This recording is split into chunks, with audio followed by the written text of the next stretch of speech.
প্রেমে পইরা, কলিমুদ্দিনের প্রেমে পইরা, কলিমুদ্দিনের প্রেমে পইরা আমি আল্লাহকে ভুলা গেলি। আমি তোদেরকে জিজ্ঞাসা করি, আমার চাইতে বেশি দেনেওয়ালা তোরে কে আছে? দলের পিছনে পইরা আমি আল্লাহকে ভুলা গেলি, নেতার কথা শুই না আমি আল্লাহকে ভুলা গেলি, লিডারের কথা শুই না আমি আল্লাহকে ভুলা গেলি, নেত্রীর কথা শুই না আমি আল্লাহকে ভয়ে ভুলে গেলি, মোদির কথা শুই না আমি আল্লাহকে ভুলে গেলি, দুনিয়া খান সাহেবের কথা শুই না আমি আল্লাহকে ভুলে গেলি। এ বান্দা, আমি জানতে চাই আমার চাইতে বেশি দেনেওয়ালা কে? ও ভাই, আপনারা একদম আল্লাহর কসম দিয়ে আপনাদেরকে বলি, আপনারা মুখে হাত দিয়া বলেন তো, ইনসাফের সঙ্গে বলবেন, আমার ওয়াজের লোকে মিলাইয়া না। আপনাদের হৃদয় কি বলে আল্লাহর চাইতে বেশি কে দিচ্ছে? একসাথে বলে, আল্লাহর চাইতে বেশি কেউ দিয়েছে? ও দোস্ত, সবচেয়ে বড় দেওয়া আল্লাহ পাক আমাদেরকে মানুষ বানাইছে। ও দোস্ত, বড় সুন্দর একটা অবয়ব দিছে, বড় সুন্দর একটা চেহারা দিছে, সুন্দর একটা বচন ভঙ্গি দিছে, কথা বলার মতো যোগ্যতা দিছে। আল্লাহু আকবার বলে। দুনিয়ার সমস্ত মোরগেরা একই ভাষায় কথা বলে, দুনিয়ার সমস্ত কুকুরেরা একই ভাষায় কথা বলে, দুনিয়ার সমস্ত বিড়ালেরা একই ভাষায় কথা বলে, দুনিয়ার সমস্ত গরুরা একই ভাষায় কথা বলে, দুনিয়ার সমস্ত কাউয়ারা একই শব্দে কথা বলে। কিন্তু মানুষ এমন একটা জাত, এক এক এলাকার মানুষ এক এক আঞ্চলিক ভাষায় কথা বলে। চট্টগ্রাম মানুষের ভাষা একরকম, টেকনাফের মানুষের ভাষা আরেক রকম, কক্সবাজারের মানুষের ভাষা আরেক রকম, সিলেটের মানুষের ভাষা আরেক রকম, উত্তরবঙ্গের দিনাজপুর, কুড়িগ্রাম, পঞ্চগড়, লালমোহর ওই সমস্ত এলাকার ভাষা একরকম, রাজশাহী, দিনাজপুরের ভাষা, রাজশাহীর ভাষা একরকম, যশোরের ভাষা আরেক রকম, কুষ্টিয়ার ভাষা আরেক রকম। ও দোস্ত, বাঙালিদের ভাষা একরকম, ভারতের ভাষা একরকম, পাকিস্তানের ভাষা একরকম, সৌদি আরবের ভাষা একরকম। আল্লাহ পাক ডাক দেখো, এই বান্দা, আমি শুধু আলাদা আলাদা চেহারা দেই নাই, আলাদা আলাদা জবান এবং বাকশক্তি দিয়েছি। ল্যাঙ্গুয়েজ ভিন্ন। সুবহানাল্লাহ পড়ে। আমার চাইতে তোরে কে বেশি দিল? আমি সুন্দর একটা জীবন দিলাম, আমি সুন্দর দুইটা পা দিলাম, সুন্দর দুইটা হাত দিলাম, সুন্দর দুইটা কান দিলাম, সুন্দর দুইটা চোখ দিলাম, সুন্দর দুইটা ঠোঁট দিলাম, 32টা দাঁত দিলাম, সুন্দর একটা জিহ্বা দিলাম, সুন্দর একটা মাথা দিলাম, সুন্দর দুইটা গুরু দিলাম, সুন্দর সুন্দর করে চেহারাটা মোটিফাইড করে বানাইলাম। আবার সেটিংসটাও এমন ভাবে করলাম, আমি যদি নাকটা পিছনে দিয়ে দিতাম দেখতে কিন্তু ভালো দেখা যাইতো না। কানটা যদি ডাইনে একটা বামে একটা না দিয়ে সামনে একটা পিছনে একটা দিতাম তাহলে ভালো দেখা যাইতো না। অর্থাৎ বান্দা, তোরে কেমনে করে বানাইলে সুন্দর লাগবে আমি ওইভাবে চিন্তা করে বানাইছি। আল্লাযী খালাকাকা ফাসাওয়াকা ফাআদালাক। এ আমার বান্দা, এত সুন্দর করে বানাইলাম, এত মায়া করে বানাইয়া, এত আদর করে বানাইয়া, এত কিছু দেওয়ার পরেও কেন তুই ভুলে গেলি রে বান্দা? মা গররাকা বিরাব্বিকাল কারীম।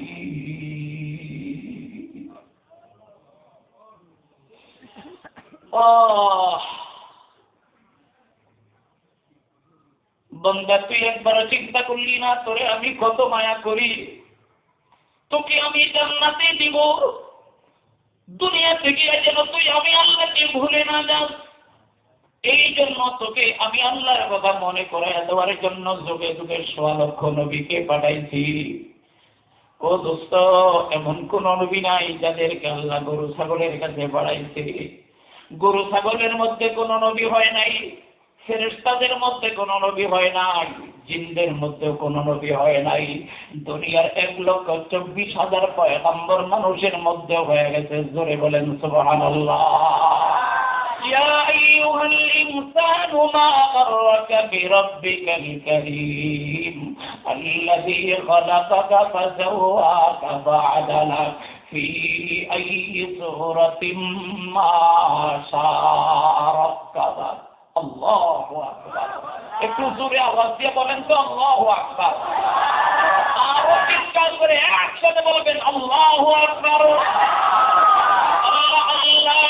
शीरें इस्तेनाम शीर शक्कर में को नद जानम तमाम शीर शक्कर में को नद जानम तमाम अल्लाह अल्लाह कैसे प्यारा नाम है आशिकों का मीना वर जाम है ला इलाहा जोरे ला इलाहा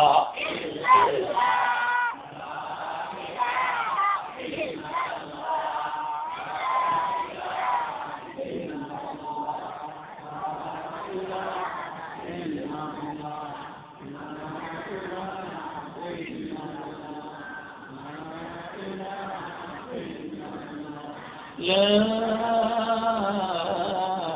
إله إلا الله محمد رسول الله صلى الله عليه وسلم।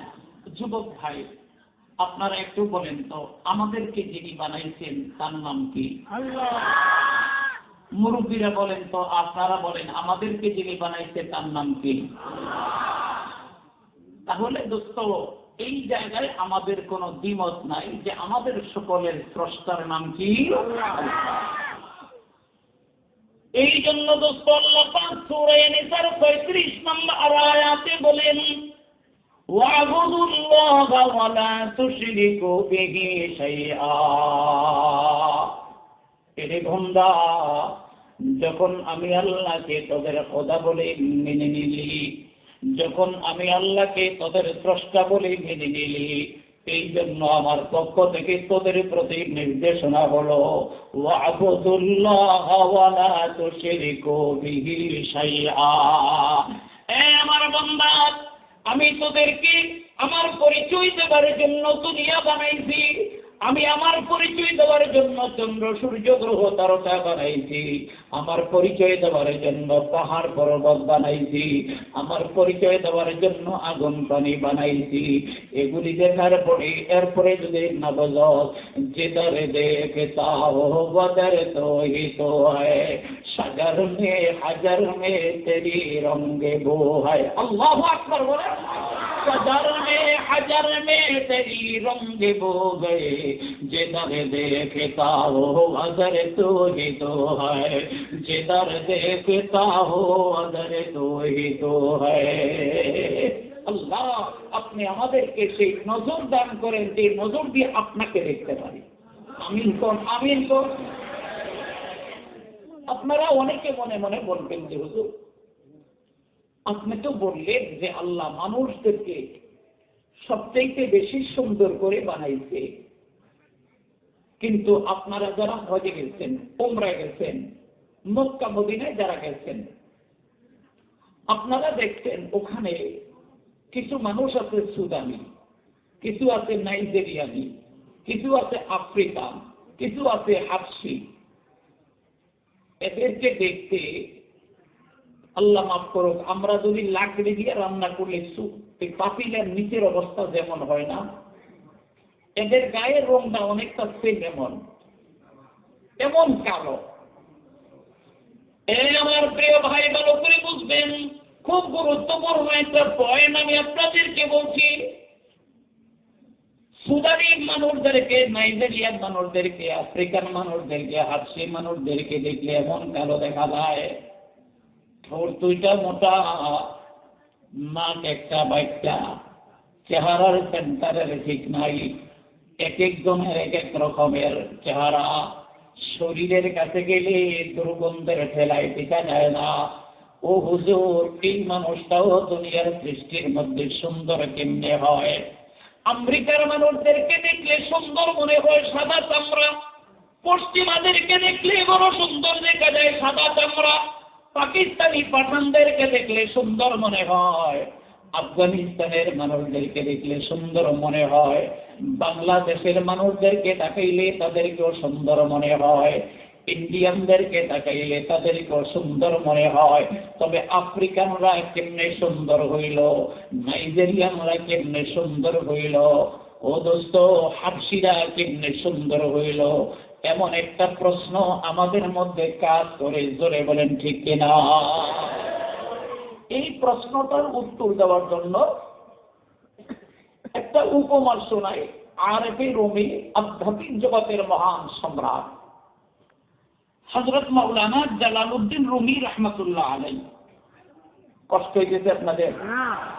11:30 অলরেডি বেজে গেছে, আর 10 থেকে 15 মিনিট কথা বলবো। কষ্ট হবে আপনাদের? 12টা হইলে বেশি হয়ে যাবে। এবার 15 মিনিট। মাশাআল্লাহ, আল্লাহ তাআলা আপনাদেরকে জাযায়ে খায়র দান করে, বলি আমিন। তো আল্লামা জালালউদ্দিন রুমি রাহমাতুল্লাহ আলাইহি মারিফে মুসলিমিতে একটা চমৎকার কথা আছে। ইরাকের বাগদাদের বাদশাহ একদিন রাস্তার মধ্যে লাইলির সাথে দেখা হয়। এটা আপনার বাস্তব যে লাইলি এর কথা বলতেছি না, এটা অতীতে একজন মেয়ে ছিল। এই মেয়েটা ছিল নিগ্রো, ছিল একদম কৃষ্ণাঙ্গ, একদম কালো, চেহারার কোনো বেল নাই। চেহারার কি নাই? বেল নাই। বেল বুঝুন তো, মানে দেখতে ভালো মনে হয় না। গুফতে লাইলা রাখালি পাকা তৈ, গুফতে লাইলা রাখালি পাকা তৈ, কষ্ট মজনু শুনে পেরে শাওয়াবি। একদিন ইরাকের বাগদাদের খলিফা লাইলির সঙ্গে দেখা হওয়ার পরে ডাক দিয়ে কয়, এরে লাইলি, জানতে বড় ইচ্ছে হয়, তোমার গায়ের রং যেমন কালো, চেহারাও তেমন সুন্দর না। ঠোঁট দুইটা মোটা, নাকটা বড় চেপ্টা, চেহারার কোনো বেল নাই। কিন্তু আমার বুঝতে ইচ্ছে হয়, এই বাগদাদের একটা বুদ্ধিমান ছেলে যার নাম হলো কায়েস। এই কায়েস নামের ভদ্র যুবকটা, এই নওজওয়ানটা তোমার পাশ ঘুর করতে করতে জীবনের যৌবন বরবাদ করে দিয়েছে। এই কায়েসের নাম এখন কেউ আর চিনে না। কায়েসকে এক নামে বললে সবাই চিনে, তার নাম হলো মজনু। মজনু মানে পাগল। মজনু মানে কি ভাই? পাগল। পাগল। আচ্ছা, এই কায়েস নামের ভদ্র ছেলেটা তোর লেগা পাগল হয়েছে, তুই দেখল নাকি মজনু দেখল, আমি এটা বুঝতেছি না। সুন্দর লেখা কথা ছিল, তোর তো কোনো সুন্দর নাই, তাইলে তোর লেখা পাগল কেন? গুফতে লাইলা রাখালি পাকা তৈ, কষ্ট মজনু শুনে পেরে শাওয়াবি। الذكر خوفت وافزوني ستي، گفت خاموش تو مجنونی ستي، دیدار مجنو اگر بودے تورا، ہر دو عالم بے خطر بودے تورا، ہر دو عالم بے خطر بودے تورا۔ আল্লাহু আকবার। আরে কালো হইতে কি হইতে? খুদা যুবকেরা সুন্দরী মায়া খোঁজে, সুন্দরী মায়া খোঁজে, আবার মাইয়ারাও সুন্দর ফুলা খোঁজে। এটা চিন্তা করে না, রঙে কালো হইলে কালা রঙের ভিতরে ধলা ধলা গুণ আল্লাহ তাআলা গোপন করে দেয়। রঙে কালো, কিন্তু আল্লাহ এমন গুণ এদেরকে দেয়, সাদা চামড়াওয়ালার ভিতরে গুণগুলি থাকে না। এই জন্য পান খাইতে স্বাদ লাগে না, স্বাদ লাগে তার চনে। পান খাইতে স্বাদ লাগে না, স্বাদ লাগে তার চলে। সুন্দরে তার মন বলে না, মন বলে তার গুণে। আগের যুগের মুরব্বীরা আরে নদীর পানি কালো ভালো, জাতের মেয়ে কালো ভালো। নদীর পানি ঘোলাও ভালো, আর জাতের মেয়ে কালো ভালো। দেখতে মুরব্বীদের থিওরিটি। মুরব্বীরা আগে তো যা বুঝতো, এখন তো আমরা বুঝতো তা বুঝি না। আমরা বুঝি হুদা সুন্দর কিনা, রংটা সাদা কিনা। এই রঙে সাদা মায়া আনার পরে 1 সপ্তাহ পরে যদি 3 দিন পাতলা বাগান হয়ে যায়, তাই তো দেখবেন বেশি দিয়ে দিচ্ছে। আগের সেই লিপস্টিক মার্কার চেহারা নাই, একটা বাচ্চা হওয়ার পরেই তো নাই আগের মতো। এই জন্য মুরব্বীরা চিন্তা করে, সুন্দরে তার মন বলে না, মন বলে তার গুণে। গুণ হলো মানুষের আসল। আপনি সুন্দরী চৌধুরী সাহেবের মায়া বিয়া করে নিয়েছেন, বৌরি এক গ্লাস পানি দেন না। এই বেশি কথা, তোমার পানি তুমি নিয়ে খাইতারো না, তোমার কি লুলা, তোমার আখাও নাই। দিদি মশায় কামড়ায়, মশাইরা যদি টানাস না, মশায় কামড়াইলে মশারে টানাইলেও আমার মশায় কামড়ায় না। দিদি তরকারিটা গরম করে দেওয়া যায় না মাঘ মাসের শীতের মধ্যে, গ্যাসের চুলা লাগানো আছে, গরম করে খাই দিতে হয়। কি ভাই, এটা তো এই জমানার কথা। আজকের জমানায় যুবতী বোনেরা, স্ত্রীরা স্বামীকে কর্মচারীর মতো ডাকতে। আর এই তো 2008 সালের কথা, আমি বহু জায়গায় কথা বলছি। আইডি কার্ডের জন্য যখন নিবন্ধন করা হয়, তা আমার সামনে সূত্রাপুরে আমাদের নিবন্ধন গেলাম, আমার সামনে একজন মুরব্বী মহিলা জিজ্ঞাসা করে, খালা আপনার নাম কি? কয় ফুলবানো। কয় আপনার জামাইয়ের নাম কি? খালায় চুপ করে দিছে। এ খালা আপনার জামাইয়ের নাম কোন? খালায় চুপ করে দিছে। পরে খালের দিকে, আপনার জামাই কি আছে না মরছে? কোন না আছে। তাহলে কোন আপনার স্বামীর নাম কি? তো ফুলবানো নাপিলে ফেলা দিয়ে কয়, তোর দাদার নামটা তুই ক। ও দোস্ত, আপনারা এটাকে মজাক নিয়েন না, হাসি নিয়েন না। এই ফুলবানো মহিলা দাদিরে নাতিরে ডাক দিয়া খেলা দিয়া কয়, তোর দাদার নাম তুই ক, তোর দাদার নাম আমি বলতে পারবো না। ও দোস্ত, একটা জমানা ছিল স্বামীর নাম মুখে আনা কবিরা গুনাহ মনে করতো, স্বামীর সঙ্গে কথা বলা কবিরা গুনাহ মনে করতো। মুখে তর্ক বিতর্ক তো দূরের কথা দোস্ত, 10 দিন যাওয়ার পরে একদিন না চাইলেও কথা আর বলতো না রে ভাই। আর আজকে প্রথম দিন যাওয়ার পরে প্রথম দিন দিতে না পারলে কয়, তোমার সঙ্গে বিবাহ হয়ে আমার জিন্দেগিটা বরবাদ। অত মরার পরে জামদানির অভাব নাই, বেনারসির অভাব নাই, টাঙ্গাইলের অভাব নাই, শাড়ির অভাব নাই, গয়নাঘাটের অভাব নাই, তেল সাবানের অভাব নাই। এমনকি যা চাইছে তাই দিতে, তার চেয়েও বেশি দিয়েছে। এরপরে দেওয়ার পরে একদিন যখন জামার চাকরি নাই, তার যখন খাদে পুরে গেছে, আগের মতো ব্যবসা নাই, কয় ইন্ডিয়ান সাবান পাইলো, আজকে কিন্তু স্বামীর কাছে টাকা নাই। 2 দিন পরে কয়, তোমার কাছে বিয়া বয়সে আমার জিন্দেগিটা বরবাদ। কিচ্ছু পাইলাম না। এই জন্য দোস্ত, পর্দার আড়ালের মা বোন, আপনারা রাগ করবেন না, বুঝার জন্য বলছি।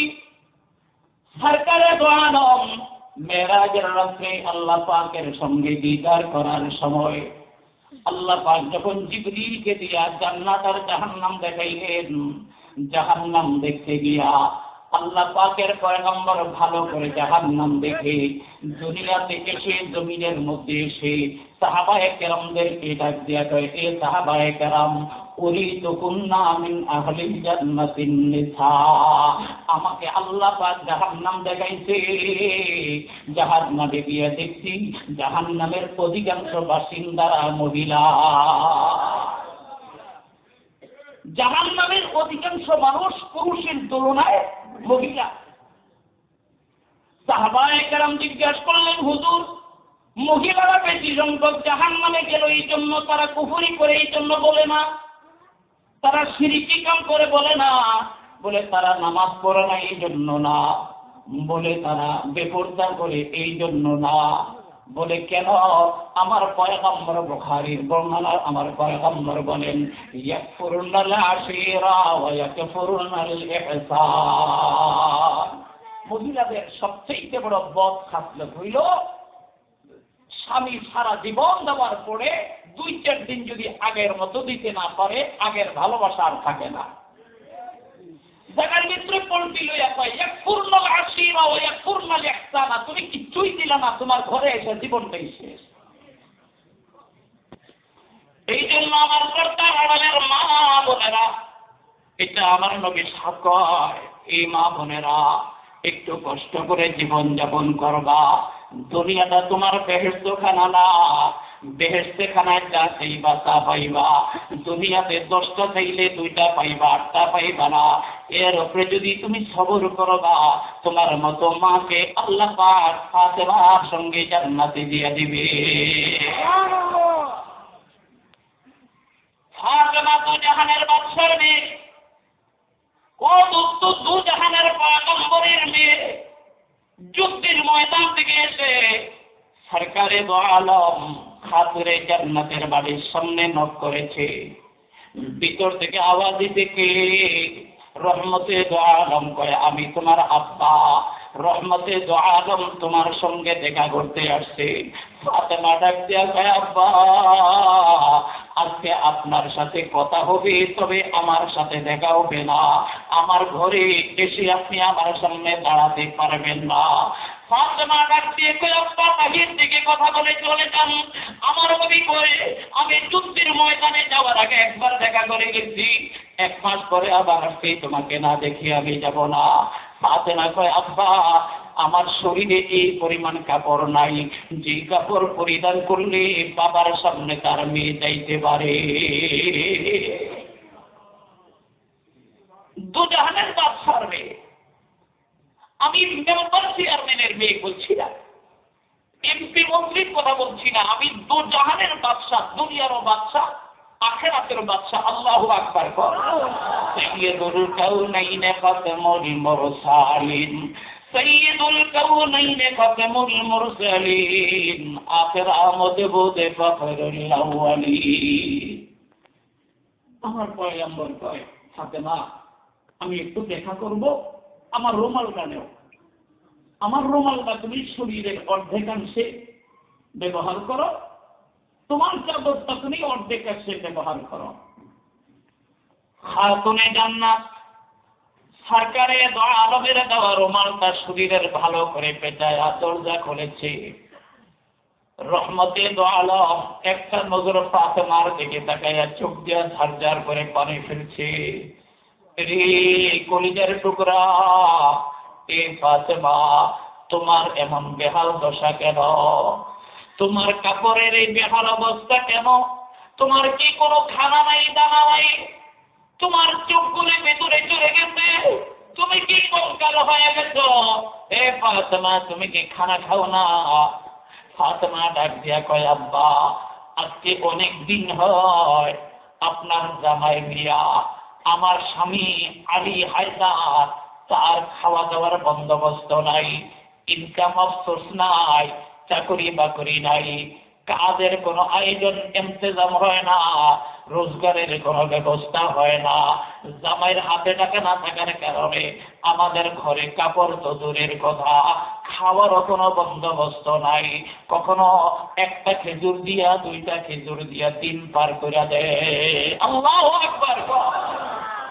মারিচে না তারিম মে ভিচে না তারিম, দস্তারে না তারিম মে পেচে না তারিম।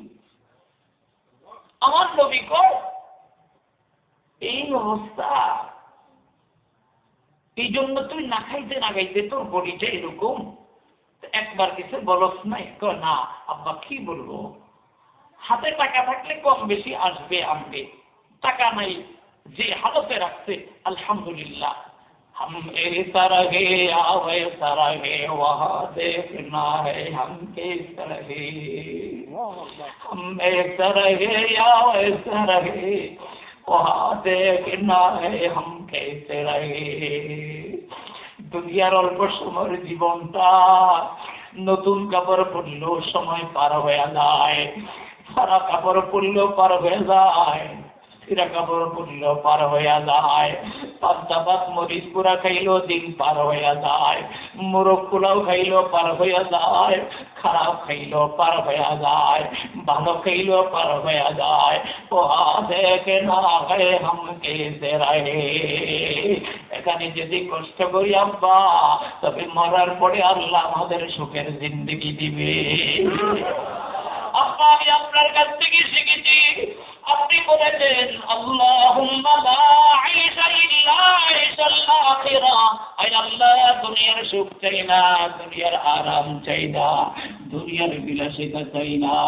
আল্লাহ মরকালে, মরণের পরে পরকালে আপনি সুখের জিন্দেগি দিন।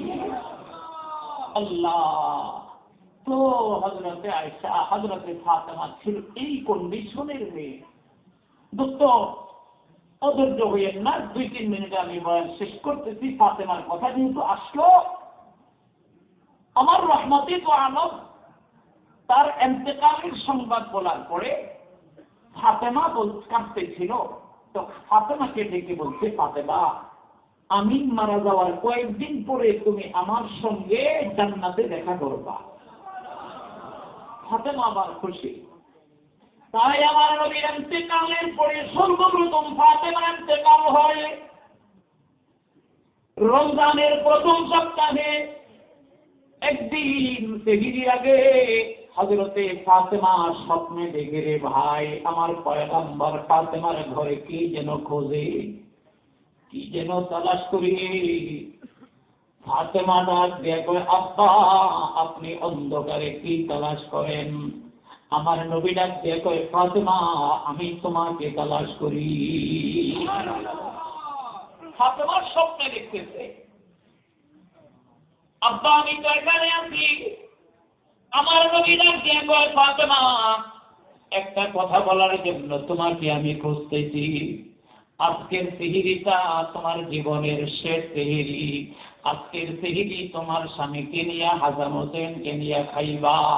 আল্লাহ বেঁচে বাঁচায় রাখলে আগামীকাল ইফতারটা আমার সঙ্গে জান্নাতের দস্তরখানে খাইবা। কি ভাই, ঘুমাই গেছেন কি আপনারা? আজকের সেহরিটা তোমার লাস্ট। গত 10 দিন পর্যন্ত ফাতেমার শরীরে জ্বর। ফাতেমার ঘুম ভাঙে, আলীকে ডাকবেন, সন্তানদেরকে ডাকবেন, ও দোস্ত, সেহরি খায়। হযরতে আলী মসজিদে চলে যান। হযরতে ফাতেমা অসুস্থতা নিয়া সমস্ত কাপড়গুলি বালতির মধ্যে ভিজায়, ময়দা আটা যা ছিল তা গলি দিয়ে, তা দিয়া সবগুলি দিয়া খামিলা বানায়।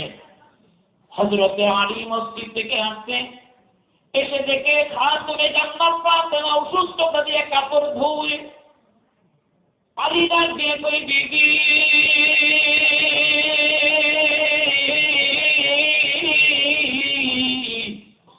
এই অসুস্থতা দিয়া, জ্বর দিয়া তুমি কেন এতগুলা কাপড় ভিজাইছো আমি জানতে চাই।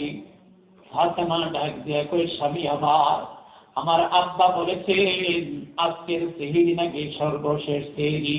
আগামীকাল ইফতার নাকি আমার আব্বার সঙ্গে জান্নাতের দস্তরখানে করব। আমি মরে গেলে তোমার কাপড় কে দিয়ে দিব? সুবহানাল্লাহ। আর একটু জোরে বলে, আমি যদি মারা যাই তোমার কাপড় ধুয়ে দেবেন না তো কেউ নাই। হাসান হোসেনের কাপড় কে ধুয়া দিবে? এই অসুস্থতা দিয়ে কাপড়গুলি ধুইছে। এরপরে রুটি করা শুরু করছে, রুটি শেখা শুরু করছে। ফাতেমা, অসুস্থতা দিয়ে তো রুটি তুমি কেন বানাইলা? ফাতেমা কয়, স্বামী, আমি মারা গেলে আপনাকে কে রুটি বানাইয়া খাওয়াবে? ওই দিন পর্যন্ত না গায়ে টাকা লাগে জানি না, এই জন্য আমি রুটি বানায় দিয়ে গেলাম, আমার ছেলে মেয়েদেরকে নিয়ে সুন্দরভাবে চলবে। আল্লাহু আকবার। স্বামী আলী কাঁদতেছে, হাসান হোসেন দৌড়ে, আম্মা তুমিও কান্দে, কান্দো, বাবাও কান্দে, কি হয়েছে? এ বাবা, কথা বলিস না, কথা শেষ। ফাতেমা ডাক দিয়া কয়, আমরা দুইজনে কেন কান্দি, একটু নানার জিজ্ঞাসা কর। সুবহানাল্লাহ কয়। তো হাসান হোসেন বেশি ডিস্টার্ব করলে ফাতেমা তার নানার কাছে পাঠাই দিতেন, যা নানার সাথে যাই খেল। জীবদ্দশায় নানার কাঁধে উঠে খেলতো, নানার ইন্তেকালের পরে নানার কবর উঠা বৈশা দেখে খেলাধুলা করে। সুবহানাল্লাহ। হাসান আর হোসেন দুইজনে নানার কবরের পাশে যেয়ে খেলাধুলা করে। ভিতর থেকে আওয়াজ যাবে, হাসান, এ হুসাইন, আমার সাথে আজকে খেলাধুলা করিস না, যা জলদি করে যা, তোর মায়ের কাছে যা, ভালো করে মায়ের চেহারাটা দেখ। আজকের পরে আর কোনোদিন মায়ের চেহারা দেখবি না। হাসান, মায়ের চেহারা মন করে ভালো করে দেখানে, আজকের পরে আর কোনোদিন চেহারা দেখবি না। মায়ের চেহারার দিকে একটা নজর দিবি, একটা নজরে একটা কবুলি বাজারে সোয়াব পাবি। আরে ভাগ্যবান তারা যাদের মা বাবা ঘরে আছে। হতভাগ্য তারা যাদের মা বাবা নাই। একটা নজরে, একটা দাহুরিতে, একটা কবুলি হজের সওয়াব। আর একটু জোরে কর হাদিস পড়ার সময় নাই। এই কথায় কথায় হাদিস পড়তে গেলে অনেক সময় লেগে যাবে। বাহার হাল হাসান হোসেন দৌড়ে এসে কয়, মা নামাই দিয়ে কথা কইল, তুমি বলে আজকের পরে থাকবা না। ফাতেমা চোখের পানি ফেলে দিয়ে কয়ে, বাবা তোর নানা যা বলছে তাই সত্য, আজকে আমি চলে যাব। দোস্ত আসরের আগে আলীকে ডাক দেবে, স্বামী তোমাকে আমি দুইটা কথা বলতে চাই, এই দুইটা কথা শুনবা। এক নম্বর কথা, আমাকে তুমি জীবনের জন্য মাফ করে দিবা। আলী ডাক দিয়ে কে, বিবি ফাতেমা, দুধারের ব্যবসার মেয়ে বিয়ে করছি, জীবনে কোনোদিন ভালো খাবার দিতে পারি নাই, জীবনে কোনোদিন ভালো শাড়ি দিতে পারি নাই, জীবনে ভালো জায়গায় রাখতে পারি নাই। এরপরেও তুমি আমার কাছে মাপ চাও, উচিত তো ছিল আমি তোমার কাছে মাপ চাও। জীবনে কোনোদিন আমার কাছে কিছু চাও নাই, আমার কষ্ট হবে বলে, এরপরেও তুমি আমার কাছে মাপ চাও। আসলে জান্নাত ফাতেমা করে। আমার আব্বা বলেছে, যে বিবি মারা যায়, স্বামী যদি তার প্রতি খুশি থাকে, বিবিকে মাফ করে জান্নাতে দেয়।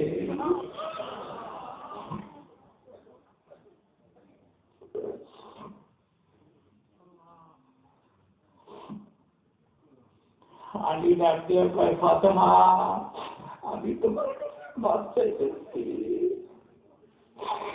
তোমার হাওয়াতেই করতে পারি নাই, তোমার হাত নষ্ট করে পারছি। তুমি যদি আমার বিরুদ্ধে হাসরের ময়দানে মামলা দেও, আমার বাঁচার ভয় নাই। আমি তো জাহানের বাদশার মেয়ে বিয়ে করিয়া আমি জীবন কোনোদিন খারাপ দিতে পারি নাই, ভালো অবস্থানে রাখতে পারি নাই। এটা আমার ব্যর্থতা রে। দিদি তুমি দয়া করে আমার মাফ করে দিও।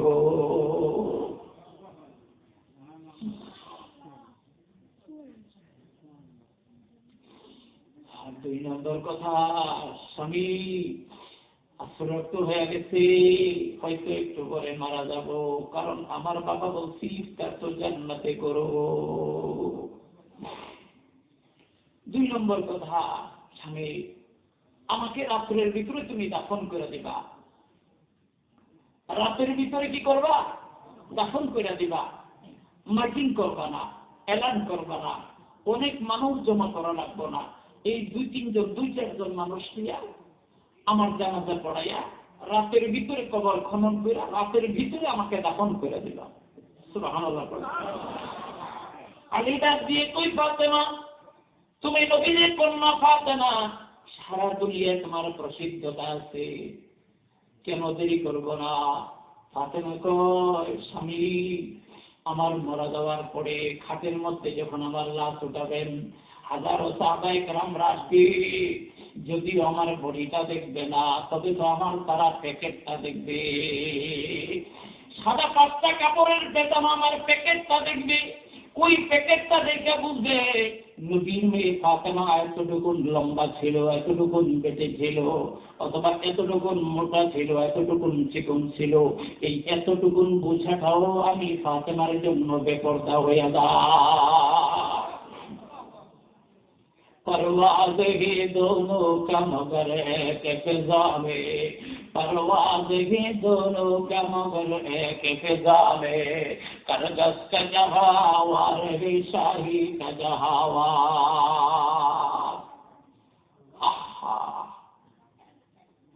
अल्लाह তুমি আমাদের মা বোনদেরকে হযরতে ফাতেমার মতো বানাইতে বলেন আমিন। আমাদের বিবিদেরকে, আমাদের মেয়েদেরকে, আমাদের পরিবার, আত্মীয় স্বজন সকলকে খাতুনে জান্নাত ফাতেমার মতো সবর দান করো। অনেক লম্বা কথা দোস্ত বলে ফেললাম। সাধারণত 1 ঘন্টা 1 ঘন্টার বেশি কথা বলি না, প্রায় 2 ঘন্টা হয়ে গেছে। আপনারা সবরের সঙ্গে বয়ান শুনেছেন। এই লম্বা কথা শেষ কথা আল্লাহ পাকের পক্ষ থেকে এই মেসেজটা দিতে চাই, ওয়া'বুদুল্লাহ ওয়া লা তুশরিকু বিহি শাইআ। তোমরা জিন্দেগি ভর আল্লাহ পাকের গোলামি করবা, আল্লাহ পাকের দালালি করবা, আল্লাহ পাকের বন্দেগী করবা, আল্লাহ পাকের হুকুম মতো চলবা, নবীর সুন্নাহ মোতাবেক চলবা। আল্লাহ পাক আমাদেরকে তৌফিক দেন, বলো আমিন। এই যুবক ভাই, এই মুরব্বী ভাবা, আপনাদেরকে জিজ্ঞাসা করি, আমরা কি আমাদের জিন্দেগি আল্লাহ পাকের হুকুম মোতাবেক চালাবো? কে কে চালাবেন একটু হাত উড়ান তো, নারে তাকবীর। আল্লাহ আমাদের সকলকে আপনার হুকুমওয়ালা, আপনার হাবিবের সুন্নাহ মোতাবেক চলার তৌফিক দান করে, বলেন আমিন।